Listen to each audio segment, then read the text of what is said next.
what are your thoughts on our low birth rate, and is porn addiction one of those causes?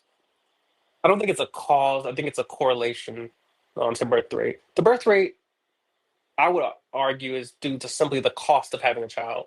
People are still having children, but it's mainly the poor people. The poor and the rich have the most children.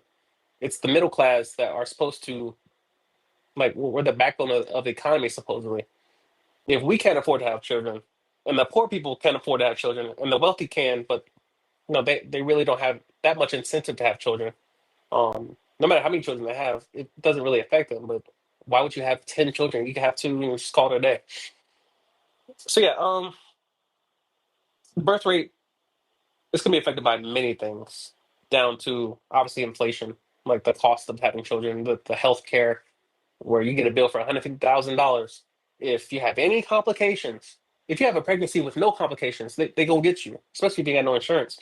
Insurance itself is a scam. You see that with all the houses burning down, all the floods, and you try to get your policy paid out, and they're like, bruh, we ain't paying you for that. You got to sue us.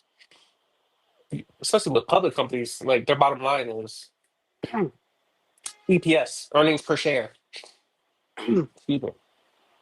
They try and get their people paid. So no. There have been things that affect the birth rate. I mean, you see it happening globally, everywhere except for like India, and I mean China's being affected. Um,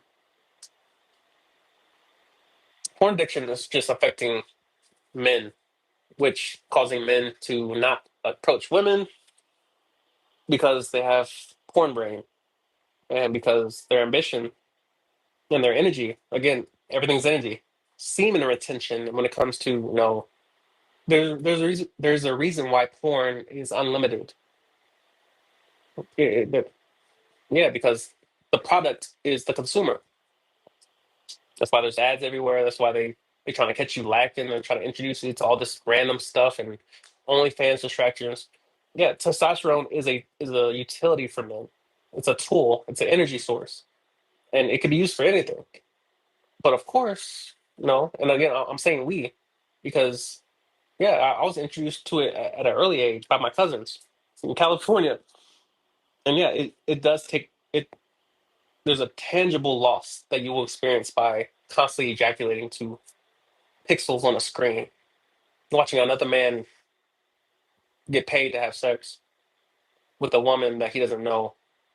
And somehow we apply value to that in terms of, but if I can just watch him have sex and then watch her have sex and then watch them have sex and then watch all this group of people, yeah, of course it's designed to hurt you because nothing that you're watching on that screen resembles real life. And so the birth rate itself, there are a myriad of factors that go into that. I would argue it's just inflation.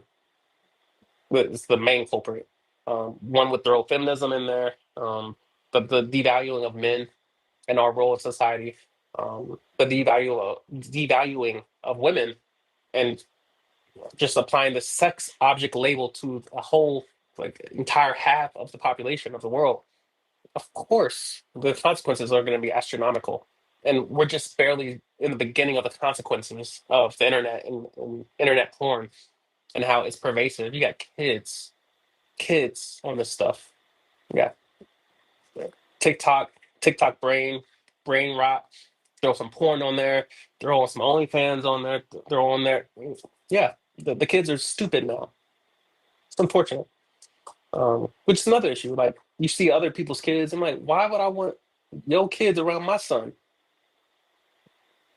So now homeschooling's a thing, but first we got to get over the gender war. It's just it's